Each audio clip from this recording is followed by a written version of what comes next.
ವಯನಾಡ್ನಲ್ಲಿ ಗುಡ್ಡ ಕುಸಿತ 28 ಗಂಟೆ ಕಳೆದರೂ ಐವರ ಪತ್ತೆ ಇಲ್ಲ. ನಾಪತ್ತೆಯಾದ ಐವರಿಗಾಗಿ ಶೋಧ ಮುಂದುವರೆದಿದೆ. ಕಾರ್ಯಾಚರಣೆ ಮುಂದುವರೆದಿದ್ದು ಮೀನಾಕ್ಷಿ ಸೇತುವೆಯಲ್ಲಿ ನಿನ್ನೆಯಿಂದ ಹಾಗೇ ಬಿದ್ದಿದೆ ಬಸ್. ನಿನ್ನೆ ಟ್ಯಾಂಕರ್ ಡಿಕ್ಕಿ ರಭಸಕ್ಕೆ ಸೇತುವೆಗೆ ಬಸ್ ಬಿದ್ದಿತ್ತು. ಕಲ್ಲಾಡಿಯ ಮೀನಾಕ್ಷಿ ಬ್ರಿಡ್ಜ್ ಮೇಲಿಂದ ಬಸ್ ಬಿದ್ದಿತ್ತು. ದುರಂತ ನಡೆದ ಸ್ಥಳದಿಂದ ಏಷ್ಯಾನೆಟ್ ಸುವರ್ಣ ನ್ಯೂಸ್ ಪ್ರತ್ಯಕ್ಷ ವರದಿ ನೀಡುತ್ತಾ ಇದೆ.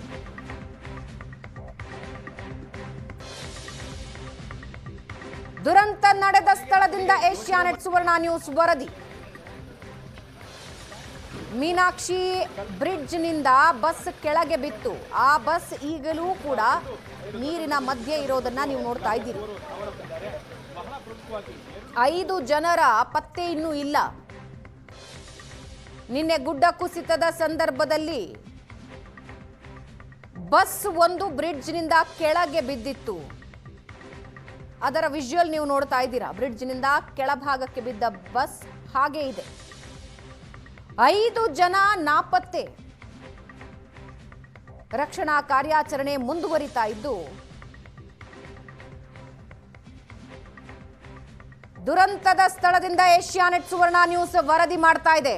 ರಕ್ಷಣಾ ತಂಡ ಬ್ರಿಡ್ಜ್ ಮೇಲೆ ನಿಂತಿರೋದನ್ನ ನೀವು ನೋಡ್ತಾ ಇದ್ದೀರಿ.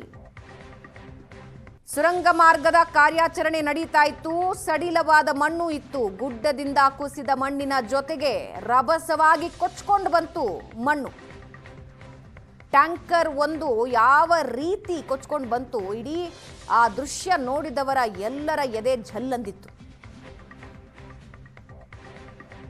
ಕೇರಳದ ಮೆಪ್ಪಾಡಿಯ ಬಳಿ ನಡೆದಂತಹ ಗುಡ್ಡ ಕುಸಿತ ಏನಿದೆ, ಗುಡ್ಡ ಕುಸಿತದಿಂದಾಗಿ 3 ಸಾವನ್ನಪ್ಪಿ 5 ಕಣ್ಮರೆಯಾಗಿದ್ದಾರೆ. ಆ ಒಂದು ಕಲ್ಲಾಡಿಯ ಮೀನಾಕ್ಷಿ ಬ್ರಿಡ್ಜ್ನ ಕೆಳಭಾಗದಲ್ಲಿದ್ದೀನಿ.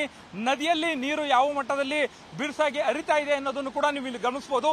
ಈ ಒಂದು ಬ್ರಿಡ್ಜ್ನ ಮೇಲ್ಭಾಗಕ್ಕೇನೆ ಕೂಡ ಗುಡ್ಡ ಕುಸಿತದ ಸಂಪೂರ್ಣವಾದಂತಹ ಮಣ್ಣು ಬಂದು ಚಾಚಿರ್ತಕ್ಕಂಥದ್ದು.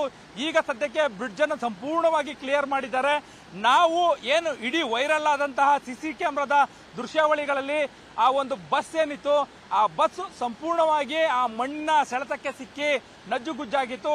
ಅದು ನದಿಯ ಒಳಭಾಗದಲ್ಲಿ ಬಿದ್ದಿರ್ತಕ್ಕಂಥದ್ದನ್ನು ನೀವು ಇಲ್ಲಿ ಗಮನಿಸಬಹುದು. ಸಂಪೂರ್ಣವಾಗಿ ನಜ್ಜುಗುಜ್ಜಾಗಿದ್ದಂತಹ ಬಸ್ನಲ್ಲಿ ಸದ್ಯಕ್ಕೆ ಯಾರೂ ಕೂಡ ಇರಲಿಲ್ಲ. ಇನ್ನು ಮಣ್ಣು ಕೆಂಪು ಮಣ್ಣಾಗಿ ಹೋಗ್ತಿರ್ತಕ್ಕಂಥದ್ದು. ಈಗ ನದಿಯ ನೀರು ಸಾಮಾನ್ಯವಾಗಿ ಹರಿತಾ ಇದೆ. ಆದ್ರೆ ಈಗ ಏನು ಕೊಚ್ಚಿ ಬಂದಂತಹ ಮಣ್ಣೇನಿತ್ತು, ಜೊತೆಗೆ ಕಾರ್ಯಾಚರಣೆ ಮಾಡ್ತಾ ಇರ್ತಕ್ಕಂತಹ ಆ ಮಣ್ಣು ಕೂಡ ನದಿಯೇ ಮಣ್ಣಿನ ನೀರು ಕೂಡ ಸೇರಿ ಸಂಪೂರ್ಣ ಕೆಂಪು ಮಿಶ್ರಿತವಾಗಿ ಮಣ್ಣು ಹೋಗ್ತಾ ಇರ್ತಕ್ಕಂಥದ್ದನ್ನು ಕೂಡ ನಾವು ಇಲ್ಲಿ ಗಮನಿಸಬಹುದು. ನಿರಂತರವಾಗಿ ಸುಮಾರು 250ರಿಂದ 300ಕ್ಕೂ ಹೆಚ್ಚು ಸ್ವಯಂ ಸೇವಕರು ಸೇರಿದಂತೆ NDRFನ 170 ಜನ ಸಿಬ್ಬಂದಿಗಳೇನಿದ್ದಾರೆ ಅವರೆಲ್ಲರೂ ಕೂಡ ನಿರಂತರವಾಗಿ ಶ್ರಮಿಸ್ತಾ ಇರ್ತಕ್ಕಂಥದ್ದು. ಇರುವಂತಹ 5 ಜನರು ಕಣ್ಮರೆಯಾಗಿರ್ತಕ್ಕಂಥ 5 ಜನರು ಏನಿದ್ದಾರೆ ಅವರನ್ನು ಹುಡುಕಾಟ ಮಾಡುವಂತ ಕೆಲಸ ನಡೀತಾ ಇರ್ತಕ್ಕಂಥದ್ದು.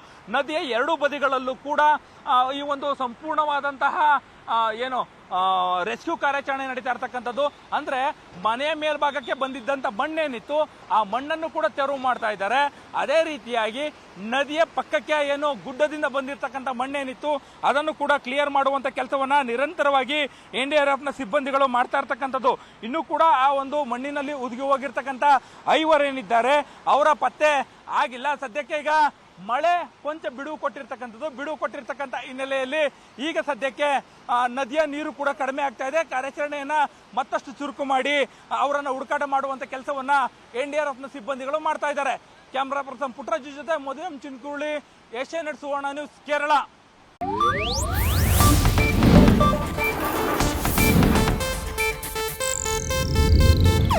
ಇದು ಏಷ್ಯಾನೆಟ್ ನ್ಯೂಸ್ ನೆಟ್ವರ್ಕ್ ಪ್ರಸ್ತುತಿ.